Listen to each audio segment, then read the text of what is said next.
ආයුබෝවන් දරුවනේ විශේෂ දැනුම් දීමක් කරන්න දෙනවා 2021 දරුවන්ට සහ 2022 දරුවන්ට.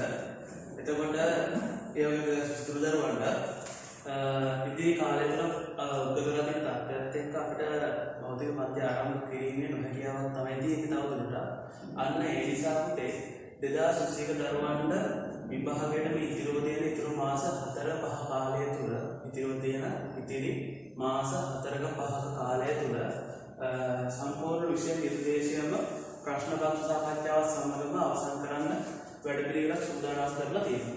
එතකොට ඒකට සම්බන්ධ වීම සඳහා අපේ භෞතික පන්තිවලට සහභාගී වූ ළමයි සහ නොවූ ඕනම කෙනෙක් සම්බන්ධ වෙන්න හැකියාව තියෙනවා.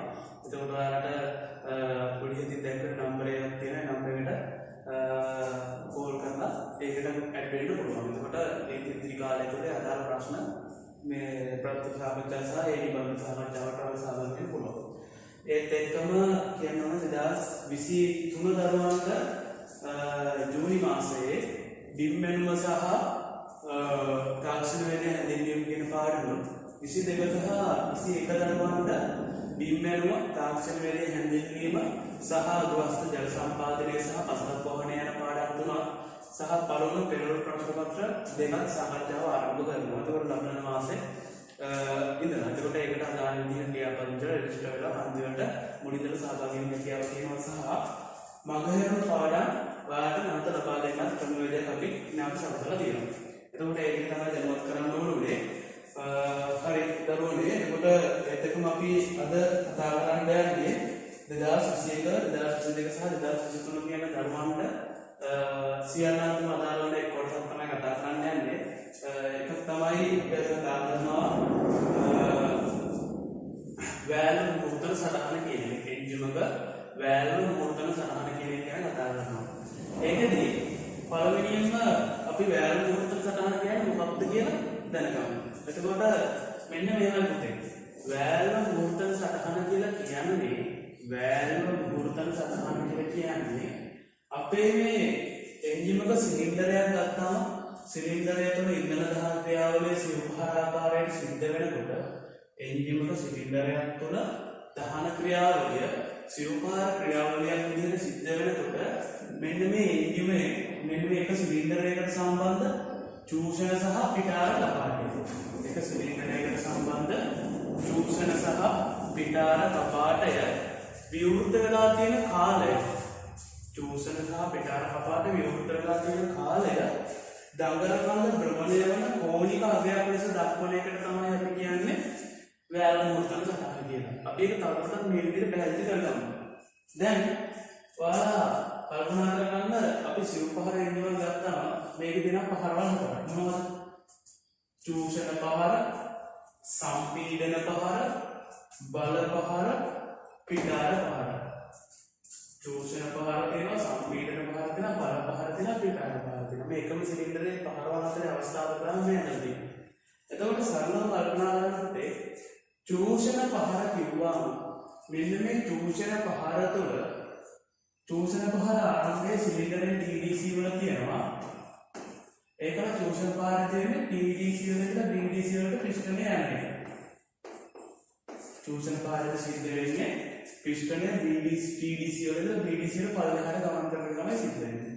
මෙන්න මේ අවස්ථාවේදී චූෂණ පහර තුළ චූෂණ පහර පිස්ටනේ පල්ලෙහාට යද්දී දඟල කඩ වට භාගයක් එහෙම නැත්නම් අංශ 80ක් කරනවා. වට භාගයක් එහෙම නැත්නම් අංශ 80ක් කරගෙන චූෂණ පහර පිස්ටනේ පල්ලෙහාට යනවා. චූෂණ පහර තුළ වෙන ක්‍රියාවලිය තමයි පුතේ මේකට අවශ්‍ය දහනය වෙන්න අවශ්‍ය චූෂණ වායුව මේක ඇතුළට චූෂණය කරගන්න එක. චූෂණ වායුව මේක ඇතුළට චූෂණය කරගන්න එක තමයි චූෂණ පහරට සිද්ධ වෙන්නේ. එතකොට මේකෙදි පුතේ ඔයාලා බලන්න TDC වලට BDC වලට ඇති මෙන්න මේ චූෂණ කපාටේ විවෘත වෙනවා. අපි සාමාන්‍ය අවස්ථාවල සලකන්නේ චූෂණ පහර ආරම්භයේ චූෂණ කපාටේ විවෘත වෙලා චූෂණ පහර අවසන් වෙද්දී මෙන්න මේ චූෂණ කපාටය වෙහෙලා යනවා. ඒ කියන්නේ TDC වලදී චූෂණ කපාටය විවෘතලා BDC වලට එද්දී චූෂණ කපාටය වෙහෙනවා. එතකොට දඟලකන්ද කරගෙන අංශක 180ක කාලයක්. දැන් මාර්ගයේ කාලයක් නම් අපි තත්පර වලින් විනාඩි වලින් දක්වන්න බෑ. වැලුම් මුහුතන සටහනක් තියෙන්නේ. එතකොට මේකේ දැන් කාලය දක්වන්නේ මෙන්න මේ දඟර කඳ කොච්චර කෝණයක් කරකැවෙනවා. දඟර කඳ වට භාගයක් කරකැවෙනවා.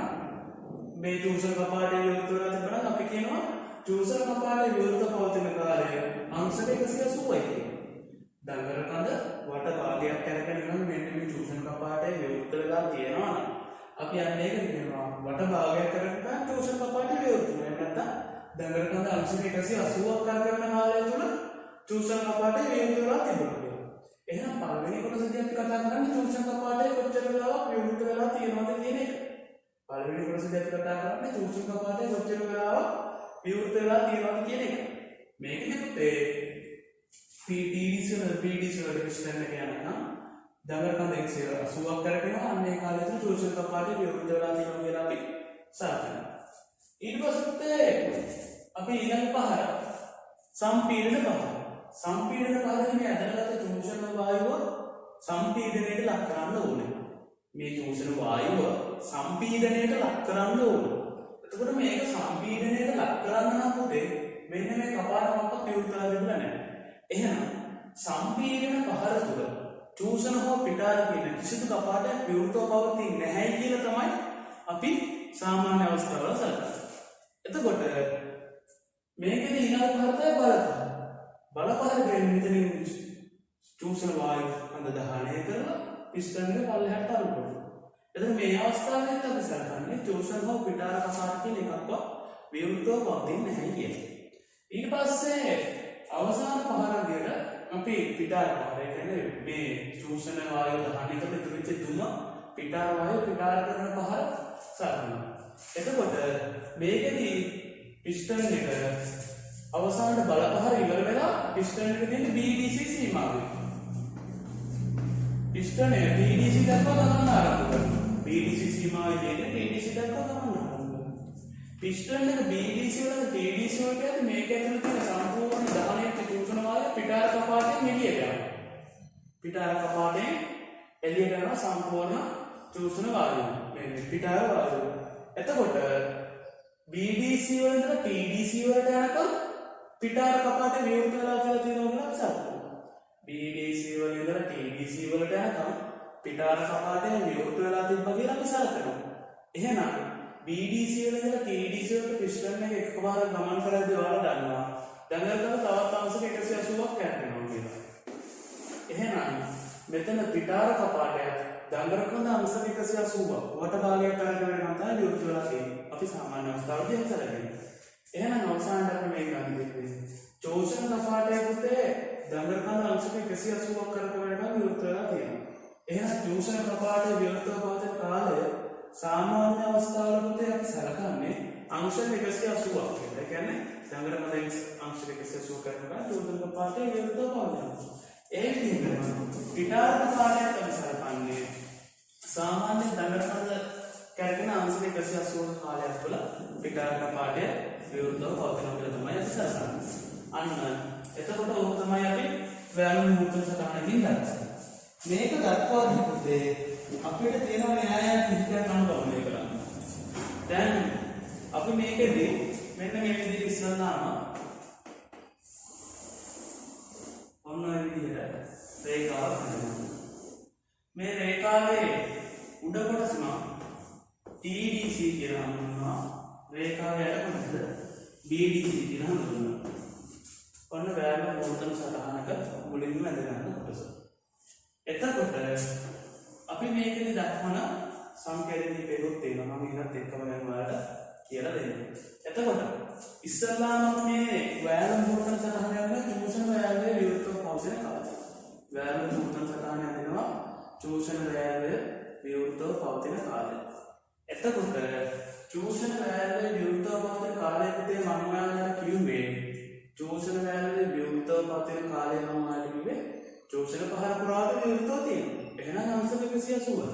එහෙනම් මම මේ විදිහට චූෂණ වායු වැලේ විවෘතව තියෙන කාලය දක්වන්න මෙන්න මේ විදිහට දක්වනවා අංශක 180ක රේඛාව අටවලා යනවා.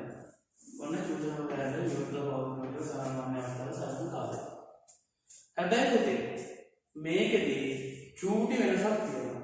පුංචි වෙනසක් තියෙනවා. ඒ තමයි මෙන්න මේ අංශක 180ක් දඟලන කැරකෙනකම් අංශක 180ක් දඟලන කැරකෙනකම් චූෂණ වෑල්වේ විරුද්ධ වෙලා තිබ්බා කියලා අන්න ඒ කාලය පුතේ මදි වෙනවා සම්පූර්ණ වායු චූෂණය කරනවා. ඒ කියන්නේ කාර්යක්ෂම චූෂණ ක්‍රියාවලියක් සඳහා කාර්යක්ෂම චූෂණ ක්‍රියාවලියක් සඳහා මෙන්න මේකේ අංශක 180ක් මේක විරුද්ධ වෙලා තියෙනවා කියන එක මදි. අන්න ඒ නිසා අපි මේකෙදි කරන තයක් තමයි අපි එන්ජිමක නිර්මාණය කරලා තියෙන ක්‍රමවේදය තමයි චූෂණ පහරට කලින් මෙයා විරුද්ධ වෙනවා. එහෙනම් පුතේ චූෂණ පහරට කලින් පහර පිටාර පහරක් චූෂණය වෙන්න කලින් අනිවාර්යයෙන් ඊට කලින් පහර පිටාර වෙනවා. එතකොට මේ තියෙන පිටාර පහරේ උඩටම යනවානේ. පිටාර පහරේ උඩටම යනවා. ඒ කියන්නේ පිටාර පහරේ TDC දක්වා යද්දී ඊට පස්සේ ඇති වෙන පිටාර වලට පස්සේ චූෂණ පහරක් අන්න පිටාර පහර අවසාන හරියේදී පිටාර පහර අගභාගයේදී කියලා කරනවා. පිටාර පහර අගභාගයේදී මෙන්න මෙයා විරුද්ධ වෙන්න පටන් ගන්නවා. අගභාගයේදී මෙන්න මෙයා විරුද්ධ වෙන්න කියන චූෂණ වල බෑරේ විරුද්ධ වෙන්න පටන් ගන්නවා. ඒ කියන්නේ මෙයා මෙතන භ්‍රමණය කරන අංශක 180ට අමතරව පිටාර පහරේ අංශක කීපයක් කරන්නේ යා විරුද්ධ වෙනවා. පිටාර පහරේ එයා අංශක කීපයක් කරන්නේ විරුද්ධ වෙනවා. ඒ කියන්නේ පිටාර පහර උඩට යද්දී ඔන්න පිටාර පහර අගභාගයට එද්දී මෙයා විවෘත වෙනවා. ඊට පස්සේ පිටාර පහර අවසන් වෙනකොට ඒ විවෘත වෙලා තියෙන සමහරට පිටාර පහරෙන් අංශක කීපයක් ගන්නවා. ඊට පස්සේ අංශක 180ම විවෘත වෙලා තියෙනවා. අන්න ඒ වගේම චූෂණ පහර ඉවර වුණාට පස්සේ මෙයා ඊළඟ සම්පීඩන පහරේ මුල් භාගයේ ඒ කියන්නේ පිටාර පහරේ අගභාගයේ විවෘත වෙලා පිටාර පහරේ ඉවර වෙනකොට විවෘත වෙලා තිබිලා ඊට පස්සේ චූෂණ පහර පුරාවට විවෘත වෙලා තිබිලා චූෂණ පහර ඉවර වෙලා ඊට පස්සේ මෙතන තියෙන සම්පීඩන පහර මෙන්න මේ හරියට වගේ ටිකක් දුර යනකම් විවෘත වෙලා තියෙනවා. සම්පීඩන පහර අගභාගයේ මුල් භාගයේ දක්වා චුට්ටක් මෙහා විවෘතව තියෙනවා. අන්න එතකොට මේ 180ට අමතරව මෙයා පිටාර පහරෙන් චූටි අංශක ගානකුත් අරගෙන සම්පීඩන පහරෙන් චූටි අංශක ගානකුත් අරගෙන මෙයා වැඩි වෙලාවක් විවෘත වෙලා තියෙනවා. එතකොට වැඩි චූෂණ වායු ප්‍රමාණයක් මේකට ඇද ගන්න පුළුවන් වෙන නිසා මෙයාට වැඩි ඉන්ධන කාර්යක්ෂමතාවක් නැත්නම් වැඩි ද්‍රවයක් නිපදවීමේ හැකියාව තියෙනවා. එහෙනම් මම ආයෙත් කියන්න මෙයා චූෂණ පහර පුරාවට විවෘත වෙලා තියෙන කාලය මෙයා විවෘත වෙලා තියෙන කාලය ඇත්තටම මදි සම්පූර්ණ චූෂණ වායු ප්‍රමාණයක් චූෂණය කරගන්න. අන්න ඒ නිසා මෙයා චූෂණ පහරට කලින් පහරවන පිටාර පහර අංශක කීපයකදී විවෘත වෙලා පිටාර පහරක් වුණාට පස්සේ ඊට පස්සේ චූෂණ පහරක් විවෘත වෙලා චූෂණ පහරෙන් පස්සේ සම්පීඩන පහරක් චුට්ටක් විවෘත වෙලා තියෙන තමයි වෙහෙලා යන්නේ. ඒක අපි වැල්ව බෝතල් සටහනේ මෙන්න මේ විදිහට අඳිනවා. දැන් මේ අපි ඇඳලා තියෙන පුතේ මේ ඇඳලා තියෙන්නේ චූෂණ පහරදී විවෘත වෙලා තියෙන අංශක 180. මේ ඇඳලා තියෙන චූෂණ පහරදී විවෘත වෙලා තියෙන අංශක 180. එතකොට චූෂණ පහරදී විවෘත වෙලා තියෙන 180 අමතරව මම කියවා මෙයා චූෂණ පහරට කලින් පහර වල පිටාර පහර අග කොටසදී විවෘත වෙනවා. එහෙනම් අපි මෙන්න මේ විදිහට දක්වනවා පුතේ. එයා පිටාර අගභාගයෙන් ගන්න අංශක ගන්න. එයා පිටාර පහරෙන් ගන්න අංශක ගන්න මෙන්න මේ විදිහට දක්වනවා. ඊට පස්සේ සම්පීඩන පහරේ මුල් කොටසෙන් ගන්න අංශක ප්‍රමාණය අපි මෙන්න මේ විදිහට දක්වනවා. එතකොට චූෂණ වෑල්වේ පුතේ විවෘත වෙන්නේ TDC වලදී. චූෂණ වෑල්ව කියන්නේ පිටාර පහර අගභාගයේදී විවෘත වෙන්නේ. පිටාර පහර අගභාගයේ තියෙන TDC වලට කිට්ටුව. එහෙනම් මෙයා TDC වලදී විවෘත වෙන්නේ.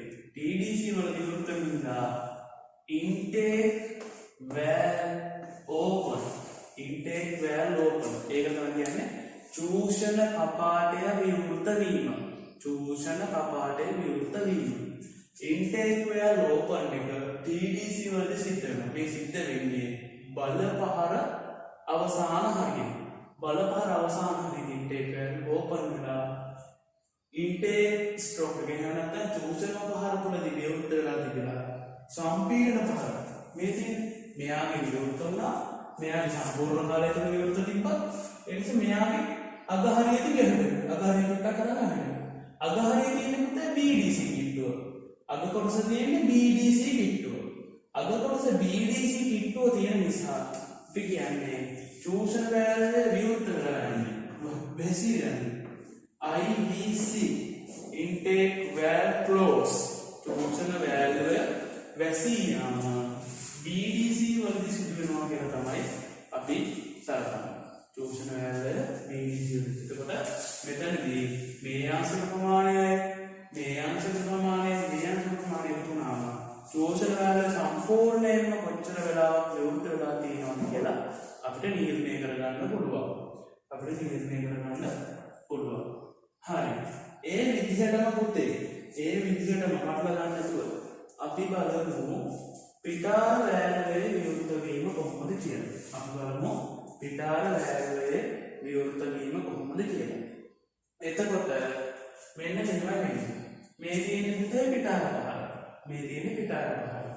පිටාර පහරේ අංශක 180 කාලය තුල අනිවාර්යයෙන්ම පිටාර වෑල්වේ විවෘත වෙලා තියෙනවා. ඒ කියන්නේ පිටාර පහරත් වෙන අංශකෙ පිටාර පහරේ මෙයා TBC වල TDC වලදී මෙයා අංශක 180 කැරකෙනවා කියලා මම කියලා දෙන්නම්. අන්නේ අංශක 180 කාලය තුල පිටාර වෑල්වේ අනිවාර්යයෙන් විවෘත වෙලා තියෙනවා. එහෙනම් පිටාර වෑල්වේ මේ විදිහට දක්වන පුතේ මේ සටහනේ මෙන්න මේ විදිහට ඉස්සරහාම අංශක 180කින් මේ තියෙන්නේ පිටාර වෑල්වේ පිටාර පහරේ විවෘත වෙලා තියෙන අංශක 180 ප්‍රමාණය. පිටාර පහරේ විවෘත වෙලා තියෙන අංශක 180 ප්‍රමාණය තමයි දක්වලා තියෙන්නේ.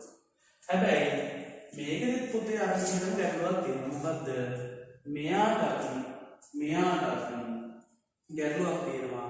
අර වෙලාව තුළ ඒ කියන්නේ දඟර කඳ අංශක 180ක් පමණක් ඒ පිටාර පහර තුළ පමණක් විවෘත වෙලා තියෙන කාලය මදි සම්පූර්ණ පිටාර වායුවම එළියට දාන්න වෙලාව මදි.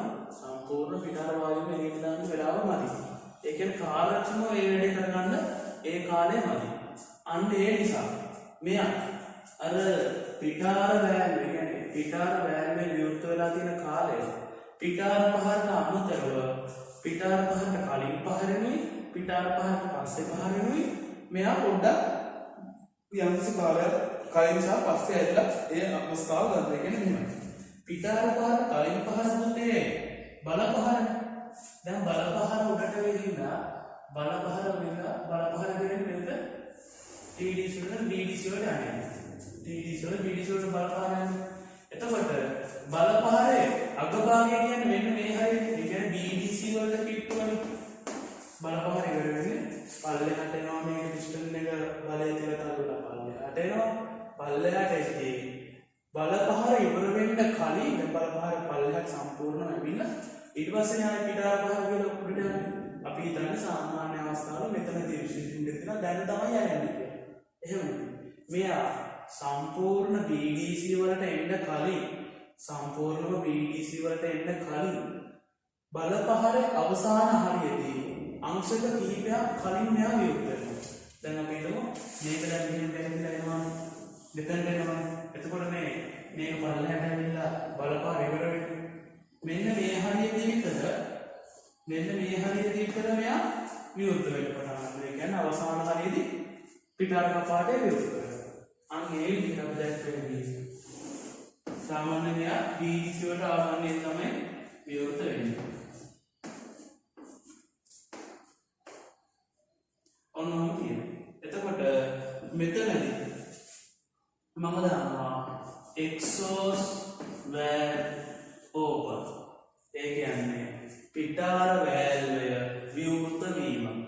exhaust valve open. පිටාර වෑල්වය විවෘත වීම. එහෙනම් පිටාර වෑල්වය පුතේ පිටාර පහරට කලින් පහරවන බල පහරේ අංශක කීපයකදී විවෘත වෙනවා. අංශක කීපයකදී විවෘත වෙනවා.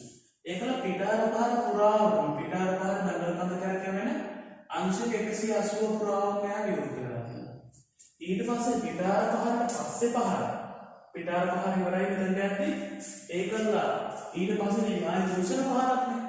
අන්න චූෂණ පහරක් මගක් යනවා. චූෂණ පහරක් නේ චූෂණ පහර බෙදලා මෙතන යනවා. චූෂණ පහරක් මෙන්න මේ වගේ කොටසක් යනවා. මෙයා විවෘත වෙලා තියෙනවා. චූෂණ පහරේ චූටි කොටසක් විවෘත වෙලා තියෙනවා. අන්න එතකොට අන්න ඒක අපි ගන්නවා. ඒක චූෂණ පහරේ මුල් භාගයේ ඉන්නවා මෙයා වැහිලා යනවා. එහෙනම් exhaust valve close EVC exhaust valve close පිටාර වැල්වය වැසී යාම. පිටාර වැල්වය වැසී යාම. එහෙනම් මෙන්න මේ සම්පූර්ණ කාලය තුළ චූෂණ වැල්වය වැහිලා තියෙනවා. මෙන්න මේ සම්පූර්ණ කාලය තුළ පිටාර වැල්වය විතරක් තියෙනවා. ඒ විදිහ තමයි අපි වැල්ව මුත්තක සටහන අඳින්නේ. එතකොට මේකදී ඔයාලා දැනගන්න ඕනේ තව කාරණයක් තියෙනවා. මොකක්ද දන්නවද? මේකෙදි බලන්න දරුවනේ මෙන්න මේ අවස්ථාව චූෂණ වැල්වය විවෘත වෙන්නේ පිටාර පහර අගභාගයේ. පිටාර පහර අගභාගයේ තමයි චූෂණ වැල්වය විවෘත වෙන්නේ. එහෙනම් ඔයාලා දන්න දෙයක් තමයි පිටාර පහරදී පිටාර වැල්වය ඕපන් වෙලා තියෙනවා. දැන් පිටාර පහර අවසාන හරියදී චූෂණ වැල්වය විවෘත වෙනවනේ. ඒක පිටාර පහරට අනිවාර්යයෙන්ම පිටාර වැල්වයක් විවෘත වෙලා තියෙනවා. මොකද පිටාර පහරේ අංශ 188. එතකොට මෙන්න මේ කෑල්ල ගත්තම පිටාර පහර අවසාන හරිය අන්න පිටාර වැල්වයක් විවෘත වෙලා තියෙනවා. චූෂණ වැල්වයක් විවෘත වෙලා තියෙනවා. පිටාර වැල්වයක් විවෘත වෙලා තියෙනවා. චූෂණ වැල්වයක් ඒ විදිහටම විවෘත වෙලා තියෙනවා. එතකොට ඒ දෙකම විවෘත වෙලා තියෙනවා. ඊට පස්සේ මෙන්න මේ කොටස බලන්න. මේ කොටස බලන්න. එතකොට මේ කොටසේදී ඔයාලා තමයි මේ අපි දක්වලා තියෙන්නේ චූෂණ පහර. මේ දක්වලා තියෙන්නේ චූෂණ පහර. එතකොට මේ දක්වලා තියෙන්නේ පිටාර පහර. මේ පිටාර වැල්ව. එතකොට පිටාර වැල්ව විවෘත වෙන්නේ බල පහරේදී. ඒකම මේක මෙතෙන්ට ඇවිල්ලා චූෂණ පහර මුල් හරියට තමයි වැටෙන්නේ. මේ තියෙන්නේ චූෂණ පහරෙන් ගන්න කොටස. එතකොට මෙන්න මෙතන චූෂණ පහරේ මුල් අවධිය. චූෂණ පහරේ මුලින්ම තියෙන ආංශක ටිකේදී පිටාර වැල්වය විවෘත වෙනවා. චූෂණ පහරේ මුල් ටික පහ කරලා නෑ වෙන්නේ. චූෂණ පහරේ මුල් හරිය වෙහිලා තමයි මේ එයා වෙහිලා. එතකොට මෙතනදී චූෂණ පහරේ මුල් හරියන්නේ පිටාර වැල්වය වෙහිලා. එතකොට එතන චූෂණ පහර පුරාවට ඇත්තට විවෘත වෙලා තියෙනවා. එතකොට ඔයාලා දන්න දෙයක් තමයි චූෂණ පහරේ අනිවාර්ය චූෂණ වැල්වයක් විවෘත වෙලා තියෙනවා. අනිවාර්ය චූෂණ වැල්වයක් විවෘත වෙලා තියෙනවා. එහෙනම් මෙන්න මේ කොටසේ චූෂණ වැල්වයක් විවෘත වෙලා තියෙනවා. පිටාර වැල්වයක් විවෘත වෙලා තියෙනවා. ඒ කියන්නේ පිටාර පහර මෙන්න මේ අගභාගයයි. චූෂණ පහර මේ තියෙන චූෂණ පහරේ අගභාගය. මේ මුල් භාගය. එතකොට චූෂණ පහරේ අගභාගය තියෙන්නේ මෙන්න මේ හැටි. චූෂණ පහරේ අගභාගය මෙන්න මේ හැටි. එතකොට පිටාර පහරේ මුල් අවධිය මෙන්න මේ හැටි. එතකොට පිටාර පහර ගත්තම චූෂණ වැල්වය විවෘත වෙන්නේ පිටාර පහර අගභාගයේ. පිටාර පහර අගභාගයේ තමයි චූෂණ වැල්වය විවෘත වෙන්නේ. මේ හරිය චූෂණ වැල්වය විවෘත වෙනවා. එහෙනම් මෙතනදී චූෂණ වැල්වය විවෘතයි, පිටාර වැල්වය විවෘතයි. මොකද පිටාර පහර නිසා පිටාර වැල්වය විවෘත වෙන්න ඕනේ. ඒ විදිහම පුතේ අර චූෂණ වැල්වය කලින් විවෘත වෙද්දී පිටාර පහර අගභාගයේ විවෘත වෙනවා. මෙතනදී චූෂණ වැල්වය විවෘත වෙලා තියෙනවා, පිටාර වැල්වය විවෘත වෙලා තියෙනවා. ඒ විදිහටම පිටාර වැල්වය වැහිලා යන්නේ චූෂණ පහර මුල් අවධියේ. එහෙනම් මේ තියෙන චූෂණ පහර මුල් අවධිය. මේ තියෙන චූෂණ පහර මුල් අවධිය. මෙතනදී අනිවාර්යයෙන්ම චූෂණ වැල්වය විවෘත වෙලා තියෙනවා. අර පිටාර පහර පල්ලෙහාට වෙලා චූෂණ පහර තුඩට පොඩ්ඩක් යනකම් පිටාර වැල්වය විවෘත වෙලා තියෙනවා. එහෙනම් මෙතනදී චූෂණ වැල්වය පිටාර වැල්වය දෙකම විවෘත වෙලා තියෙනවා. අන්න ඕකට අපි කියනවා පුතේ කපාට සමපාත කාලය කියලා කියනවා. කපාට සමපාත කාලය නැත්නම් වැල්ව සමපාත කාලය නැත්නම් උපරිපතන කාලය කියලා කියනවා. මොකද්ද? වැල්ව දෙකම එකවර විවෘතව තියෙන කාලය. මෙන්න මේ යට කොටස දාලා බලන්න. යට කොටසදී මේ කෑල්ලෙන් පෙන්නන්නේ චූෂණ වැල්වය වැහිලා යන කොටසනේ. චූෂණ වැල්වේ වැහිලා යනකොට තමයි මේ යට ගන්න වශයෙන් දක්වන්නේ. එහෙනම් චූෂණ වැල්වේ වැහිලා යන්නේ පුතේ මෙන්න මේ සම්පීඩන පහරෙන්. චූෂණ වැල්වේ වැහිලා යන්නේ සම්පීඩන පහරෙන්. එතකොට මෙන්න මේ කොටසයි කියන්නේ සම්පීඩන පහර. සම්පීඩන පහර කොයි වෙලාවක පිටාර වැල්වයක් විරුද්ධ වෙන්නේ නැහැ. සම්පීඩන පහර මුල් භාගයේ චූෂණ වැල්වේ චුට්ටක් වෙලා ඇරිලා තියෙනවා. හැබැයි චුට්ටක් වෙලා චූෂණ වැල්වේ ඇරිලා තියෙනවා. හැබැයි සම්පීඩන පහරේ පිටාර වැල්වේ විරුද්ධ වීම අවශ්‍යතාවක් නැහැ. ඊට පස්සේ මේ තියෙන්නේ එක්සෝස්ෆෑර් ක්ලෝස් ඕපන් වෙන්නේ පිටාර වැල්වේ ඕපන් වෙන්නේ. ඒක පිටාර වැල්වේ විරුද්ධ වීම. එතකොට මේකෙදි පුතේ පිටාර වැල්වේ විරුද්ධ බලපහර. අර කලින් අපිට ගන්න ඕනේ චුට්ටක් කලින් පිටාර වැල්වේ විරුද්ධ වුණාට බලපහර දෙන්න චූෂණ වැල්වේ අවස්ථාවක් නැහැ. එතකොට මෙන්න මේ අපි යටින් අදින කොටස් දෙකේදී කියන්නේ BDC ආශ්‍රිත වෙන කොටස් දෙකේදී වැල් දෙක විවෘත වෙලා නැහැ. TDC වලදී අපිට වැල් දෙක විවෘත වෙලා තියෙනවා. අනිත් ඒ මතක තියාගන්න පුතේ ඔයාලා ඉන්ටේක් වැල් ඕපන් සහ ඉන්ටේක් වැල් ක්ලෝස් කියලා දෙකක් තියෙනවා. මේකෙදී අනිවාර්යයෙන්ම ඉන්ටේක් වැල් කියන්නේ චූෂණ වැල්වේ විවෘත වෙන්නේ TDC වලදී. පිටාර වැල්වේ විවෘත වෙන්නේ BDC වලදී කියලා අනිවාර්යයෙන්ම මතක තියාගන්න. එතකොට ඔයාලා මේක වැඩි වෙන ගන්න ඕන. හරි. අපි දැන් මේ වගේ එකකට ගණනය කිරීම කීපයක් ආදේශ කරලා අපි බලමු කොහොමද උත්තර ලියන්නේ කියලා. දැන් මම කියනවා මෙන්න මේ වැල්ව මූර්තන සටහනක් පුතේ. වැල්ව මූර්තන සටහනක් තියෙනවා. මේකෙන් ඔයාලට ප්‍රශ්න දෙන්න පුළුවන් එක එක විදිහට වැල්ව මූර්තන සටහන අඳින්න කියලා. එතකොට පළවෙනියටම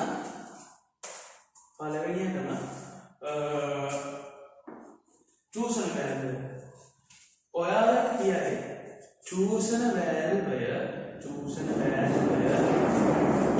පහරට කලින් පහර ගන්න. චූෂණ වැල්වය චූෂණ පහරට කලින් පහරේ අංශක 25ක් විවෘතව චූෂණ පහර පසු කර අංශක 15කින් පසුව වැසී යයි කියලා කියන්න පුළුවන්. ඒ කියන්නේ චූෂණ වැල්වය පුතේ චූෂණ පහරට කලින් පහරේ මෙහා අංශක කීයද 25ක විවෘත වෙනවා. චූෂණ පහරට කලින් පහරේ අංශක 25ක විවෘත වෙනවා. ඉන්ටේක් වැල්ව ඕපන් කරලා අංශක 25යි. චූෂණ පහර පසු කරලා අංශක 15කදී වැසී යයි. 15කදී වැසී. එහෙනම් 25ක් කලින් කියන්නේ පිටාර පහරේ අංශක 25ක් තියෙදි මෙයා ඕපන් වෙලා චූෂණ පහරක් පහු කරලා චූෂණ පහරෙන් පස්සේ අංශක 15 කියන්නේ සම්පීඩන පහරේ අංශක 15ක් කරගෙන දඟලන කරගෙන තිබිලා තමයි වෙන්නේ. ඒ විදිහටම පිටාර පහරේ පිටාර වැල්ව පිටාර පහරට කලින් පහරේ අංශක 13ක් විවෘතව පිටාර පහර පසු කර අංශක 20කින් පසුව වැසී යයි කියලා කියන්න පුළුවන්. අංශක 20කින් පසුව වැසී යයි කියලා කියන්න පුළුවන්. එතකොට මේ කියන්නේ පිටාර වැල්වය පිටාර පහරට කලින් පහරන බලපහරේ අංශක 13ක් කලින් විවෘත වෙලා අංශක 180ක ගිහිල්ලා පිටාර පහරට විවෘත වෙලා පිටාර පහරට පස්සේ පහර චූෂණ පහරේ අංශක 20ක් විවෘත වෙලා තමයි වැහෙලා තියෙන්නේ. ඔන්න කලන්දර. එතකොට ඔයාලට කලින් කිව්වොත් අන්න මේ විදිහට අදාළ කලින් එකයි පස්සේ එකයි දාලා මේ විදිහට රූප සටහන හදලා. මේ විදිහට රූප සටහන හදලා. දැන් ඔයාලට ඊළඟට අහන කතන්දරේ තමයි මෙන්න මේ ප්‍රශ්න ටික අහන්න.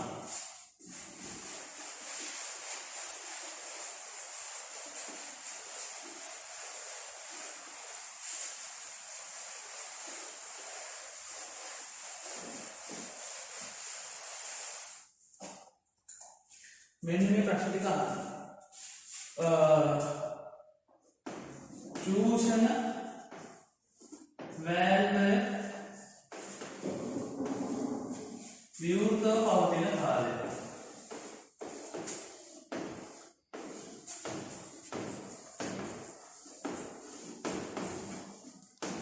චූෂණ වැල්ව විවෘතව පවතින කාලය. එතකොට චෝෂණ වෑල්ලේ විවෘත පවතින කාලය අපිට හොයන්න කිව්වොත් එහෙම මෙතනදී ඔයාලට පේනවා චෝෂණ වෑල්ලේ අංශක 25 කලින් විවෘත වෙලා අංශක 180ක් ගිහිල්ලා අංශක 15කින් පස්සේ තමයි වෙන්නේ.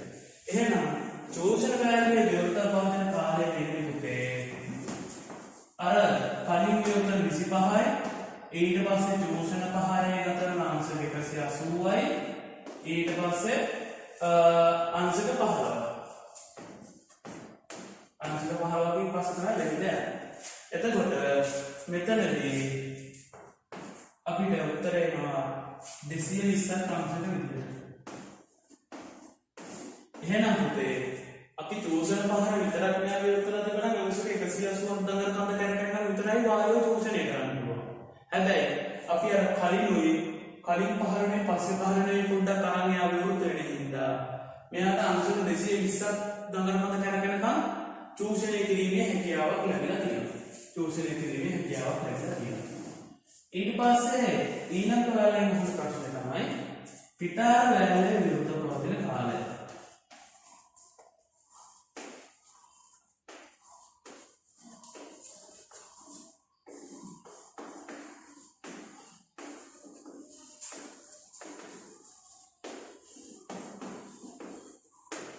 පිටාර වෑල්ලේ විවෘතව පවතින කාලය. එහෙනම් පිටාර වෑල්ලේ විවෘතව පවතින කාලය පිටාර වෑල්ලේ ඕපන් වෙන්නේ පුතේ BDC වලින්. ඒ කියන්නේ පහළම සීමාවේ තමයි මේ පිටාර වෑල්ලේ විවෘත වෙන්නේ. මේකෙදී පහළින් ඕපන් වෙනවා ඉන්ටෙක් වෑල්ල ඕපන් ඒක අංශක 13ක් කලින් විවෘත වෙනවා. ඒ කියන්නේ පිටාර පහළ කලින් පහළ පුතේ පිටාර පහළ බල පහළදී අංශක 13ක් කලින් විවෘත වෙනවා. අංශක 13ක් කලින් විවෘත වෙලා අංශක 185 වුණා. ඊට පස්සේ මේ පිටාර පහරට පස්සේ චෝෂණ පහරේ අංශක 20ක තරම් තමයි යා ගෙලියන්නේ. එහෙනම් මෙයාට ලියන්න පුළුවන් පිටාර පහරේ විවෘත වෙන්නේ අංශක 13කදී කලින් පහරේ 13යි. ඊට පස්සේ අංශක 180ක් විවෘත වෙලා තියෙන පිටාර පහර තුල ඊළඟ පිටාර පහර පහ කරලා අංශක 20ක් කියලා දෙනවා. අංශක 20ක් කියලා දෙනවා. එතකොට 213ක් මෙයා අංශක විවෘත වෙලා තියෙනවා. 213ක් අංශක විවෘත වෙලා තියෙනවා. එතකොට අර 180ට වඩා මෙයාට වැඩි ප්‍රමාණයක් විවෘත වෙලා තියාගන්න පුළුවන්කම තියෙනවා. ඊට පස්සේ මෙන්න මේ විදිහට කපාට සම්පාත කාලය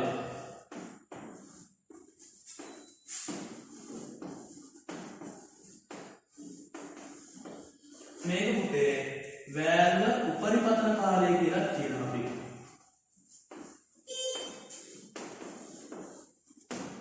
කපාට සම්පාත කාලය එහෙම නැත්නම් උපරිපතන කාලය කියලා කියනවා. උපරිපතන කාලය කියන්නේ මම කිව්වා ඉස්සෙල්ලා චෝෂණ වෑල්ල පිටාර වෑල්ල දෙකම එකවර විවෘත වෙලා පවතින කාලය. චෝෂණ වෑල්ලයි පිටාර වෑල්ලයි එකවර විවෘතව පවතින කාලය. එතකොට මේකෙදී චෝෂණ වෑල්ලයි පිටාර වෑල්ලයි එකවර විවෘත වෙලා තියෙන්නේ මෙන්න මේ කාල දෙක තුල. එතකොට එතන අපිට ලියන්න හැකි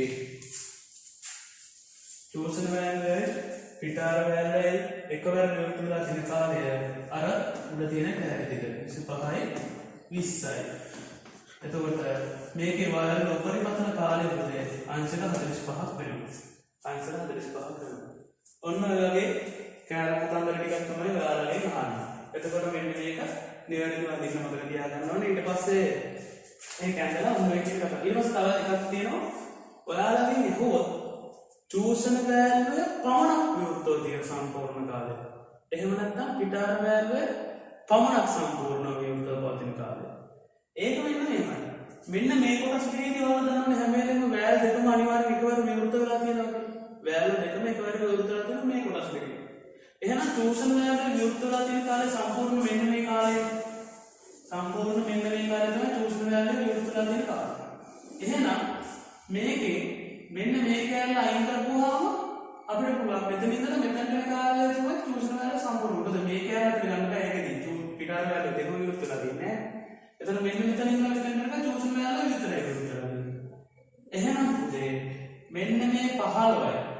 ඊට පස්සේ අංශක 180න් මෙන්න මේ 20යි අඩු කරපුවාම ඔයාලට මෙන්න මේ සම්පූර්ණ කෑල්ල කොච්චර අංශ වර්ගයක්ද කියලා ගත්තා.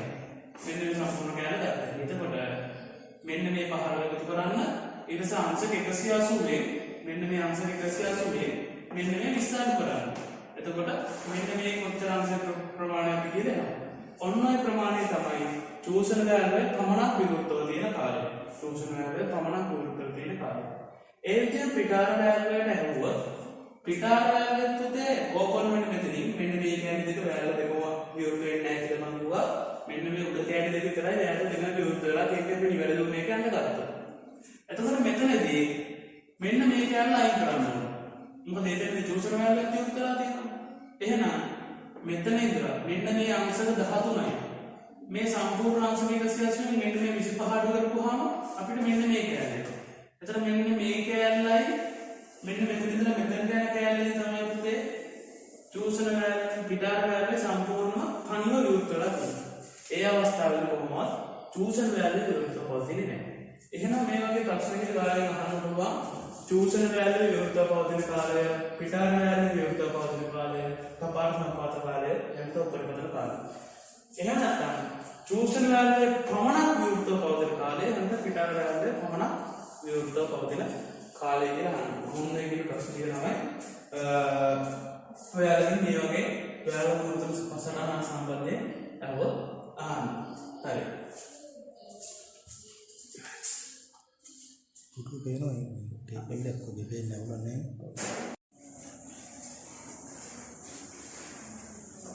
Hai, udah jarum nih. එතකොට අද අපි කතා කරේ වෑල්ල සම්මුතන සටහන කියන දේ ගැන. ඊට පස්සේ මේක 2023 දරුවන්ගේ 2023 නිබන්ධනයේ ගණිත වාලා යුක්තයේ 7 වෙනි පිටුව. 7 වෙනි පිටුව තියෙනවා. එතකොට 7 වෙනි පිටුවේ ඔයාලට මේ සම්බන්ධව ඔයාලා මුල් සටහන සම්බන්ධව නෝට් එක තියෙනවා. එතකොට පුතේ ඔයාලට ගෲප් එකට WhatsApp මාර්ගයෙන් මම මේකේ ලියන්න ඕන නෝට් එක ඔයාලට ලබා දෙන්නම්. WhatsApp මාර්ගයෙන් මේ ලියන්න ඕන නෝට් එක මම ලබා දෙන්නම් 2023 දරුවන්ට. 2021 හා 22 දරුවන් මේක කියනවා අද අවශ්‍ය වෙන්නේ නැහැ. මොකද එයාලා මේ වීඩියෝ ක්ලාස් එකෙන් මාර නෝට් එක උඩ ගන්න ඔයාලට ඒක නෝට් එකක් විදිහට කොහොමද වෙන්නේ කියලා මම PDF එකක් ලබා දෙන්නම්. ඔයාලට ලියා ගන්න. ඊට පස්සේ අපි ඊළඟට ජෝරණ පද්ධතිය, අවලංඝන පද්ධතිය සහ ඒ වගේ දේවල් සාකච්ඡාවේ මෙන්න මේ විදිහට ප්‍රැක්ටිකලි ඒ කියන්නේ ප්‍රායෝගිකව අපි කොටස් ශාස්ත්‍රයේ මේ දේවල් ඔයාලට පෙන්වන්න ඕනේ. එතකොට දැන් ලබන මාසෙ ඉඳලා පුතේ පොඩි වෙනසක් දැන් මේ කොටස විස්තර කරලා ඉන්නේ මේ දෙකේ ජෝරණ පද්ධතියේ ඩිස්ට්‍රිබියුටර් එහෙම නැත්නම් බෙදා හරිනේ. ඩිස්ට්‍රිබියුටර් එහෙම නැත්නම් බෙදා හරින තමයි මේ තියෙන්නේ. මේකෙත් පුතේ අපිට හඳුනා ගන්න පුළුවන් වෙනස් කරලා මේක ටිකක් දිග වෙනස් වයරයක් තියෙනවා. මෙන්න මේක ඒ ගණිත වයර වලට හයිය. මේ තියෙන්නේ ජෝරණ දංගලේ ඉඳලා ඩිස්ට්‍රිබියුටරේට අධි වෝල්ටේජතාව අරන් එන වයරය. ඊට පස්සේ මේ තියෙන්නේ පුලිඟු පෙරළු ස්පාර්ක් ප්ලග් වලට යන අධි වෝල්ටේජතාව රැහෙන. ඊට පස්සේ ඔයාලට පේනවා මෙන්න මේකේ මේ තියෙන්නේ මේ ඇතුලේ තියෙන අර විස්පර්ශක තුඩු මේ තියෙන ධාරිත්‍රය මෙතන පේන පුළාට ධාරිත්‍රය තියෙනවා.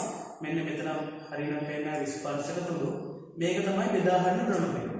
එතකොට මෙන්න මේ බෙදා හරිනයේ තියෙනවා විස්පර්ශක තුඩු සහ ධාරිත්‍රකයේ කියන එක. මෙන්න මේක තමයි මේක ඇතුළේ තමයි පුතේ අපිට අර අවශ්‍ය දේ දැන් මේක ඔයාලා පැහැදිලි සත්‍යයව සහිතව ඔයාලා මම මේක කියනලා දෙන්න දැනට දැනගන්න. ඒ අවශ්‍ය කොටස් ටික තියෙනවා. එතකොට මෙන්න මේ වගේ ඒවා ඊට පස්සේ මේකේ පුතේ සබඳුන්දරට සහ දඟල සබඳුන්දරට සහ පිස්ටනය. එතකොට මේක තමයි අපි කියන්නේ සබඳුන්දරට එහෙම නැත්නම් පිස්ටන් අත කියලා. මේකේ මේ කොටසට අපි කියන්නේ කුඩා කොන කියලා, මේ කොටසට කියන්නේ මහා කොන කියලා. මේ පැත්තට කුඩා කොන කියලා මහා කොන අපිට ඒකේ පොළ බෙයාරින් දෙකකින් සමන්විත වෙනවා. එතකොට මේ තියෙන්නේ මහා කොන. මහා කොනේ මෙන්න මේ වගේ පොළ බෙයාරින් දෙකකින් තමයි දඟල පදයට සම්බන්ධ වෙන්නේ. එතකොට මේ කියන්නේ පිස්ටනේ. මෙන්න මේක තමයි පිස්ටනේ. එතකොට මෙන්න මේ සබඳ ගන්න මේ පිස්ටනයට සම්බන්ධ කරලා මේ උඩ පල්ලෙහා ඇති මේක මෙන්න මේ විදිහට අනුගමනය දෙන්න පුළුවන් විදිහට තමයි මේක නිර්මාණය කරලා තියෙන්නේ. එතකොට මේ පිස්ටන් එක බලපුවාම මේකේ පිස්ටන් නළුව පේන්න තියෙනවා. ඒ කියන්නේ තෙල් පාරන වලු සහ මේකේ තියෙනවා සම්පීඩන වලු දෙකක් සහ තෙල් පාරන වලු දෙකක්. ඔන්න මේ විදිහට පුතේ ඒ කොටස් වල සමීප ඡායාරූප සමග අපි මේ කරන ඔටෝමොබයිල් එහෙම නැත්නම් මූලික ස්වයංජාන තාක්ෂණ වේදේ කියන පාඩම මේ විදිහට බෝඩ් එකේ උගන්වන්න පුළුවන් දෙයක් නෙවෙයි. එතකොට ලබන මාසෙන් පස්සේ මේ ඔටෝමොබයිල් වල ඉතුරු ටික යන්නේ අන්න ඒ විදිහට සමීප වීඩියෝ දර්ශන සමග ප්‍රායෝගිකව මේ කොටස් එක්ක තමයි ඔයාලට මේ වීඩියෝස් ටික ලබන මාසෙ ඉඳලා කරගෙන යන්නේ. එතකොට ඔටෝමොබයිල් එකේ වෙනම පාඩමක් විදිහට ඔයාලට තමයි. එතකොට ඒක වෙනම ප්‍රැක්ටිකලියයි සහ භෞතික පන්ති පටන් ගත්තාම මේක විශාල කොටස් ටික ඔයාලා ගැරිෆෝ පීඩ් ටෙස්ටිං එකකින් තමයි කරන්න බලාපොරොත්තු වෙන්නේ. ඒත් එක්කම අපි ජූනි මාසයේ සඳහා පුතේ පාඩම් පටන් ගන්න පාඩම් තුනක් විදිහට 2021 දරවන්න. එතකොට ශීඝ්‍ර පුනරීක්ෂණ ආරම්භ වෙනවා. මේකදී ඔයාලට බිම් මැනුම තාක්ෂණ වේදේ හැඳින්වීම මහත් ජල සම්පාදන සහ කසල පොහානිය පෙරහර ප්‍රශ්න පත්‍ර දෙක සහ මේ සාතිපතා පවත්තන ෂෝට් පේපර් හතරක් විදිහට තමයි ඔයාලට දාලා දෙන්නේ ජූනි මාසයේ වැඩසටහන. එතකොට ඒක අනිවාර්යයෙන්ම සම්බන්ධ වෙන අනිවාර්යයෙන්ම ලියාපදිංචි වෙලා ඒ නිබන්ධන කට්ටලයක් තමයි මේසෙට තියෙන. ඒ නිබන්ධන කට්ටලේ ලබා ගන්න දරුවනේ. ඊට පස්සේ එතකොට අපි ලබන මාසේ දිනවල කියන පාඩම් ටික ආරම්භ වෙනවා. 2023 දරුවන් අලුතෙන් සම්බන්ධ වෙන අයට මේ පණිඩේ දෙන්න අනිවාර්යෙන් 2023 දරුවන්ට තාක්ෂණ වේදේ හැඳින්වීම සහ බිම් මැනුම කියන පාඩම් දෙක 2023 දරුවන්ට ආරම්භ වෙනවා. එතකොට ඒක හොඳම මතක තියාගන්න 23 දරුවන්ට අනිවාර්යයෙන්ම සම්බන්ධ වෙන්න පුළුවන් මේක කරගෙන යන්න ඕන නිසා උත්තර තාත්තෙත් එක්ක හොඳයි පුතේ නම් අපි අද කතා කරමු කොටසෙන් පස්සේ අපි ඊළඟ සෙට්ලින් එහාට තව අලුත් ක්‍රමවේද ඔස්සේ ඇනිමේෂන් ක්‍රමවේද ඔස්සේ ඔයාලට මේවා තවදුරටත් පැහැදිලි කරන්න ක්‍රමවේද ක්‍රමයෙන් ඒවා අර්ථදහ බලමින් තමයි මේ යන්නේ. ඒක ඔයාලට වඩා පළදායි අධ්‍යාපන ක්‍රමවේදයක් ඉස්සරහට ලබා දෙන්න බලාපොරොත්තු වෙනවා. හොඳයි නේද දරුවනේ?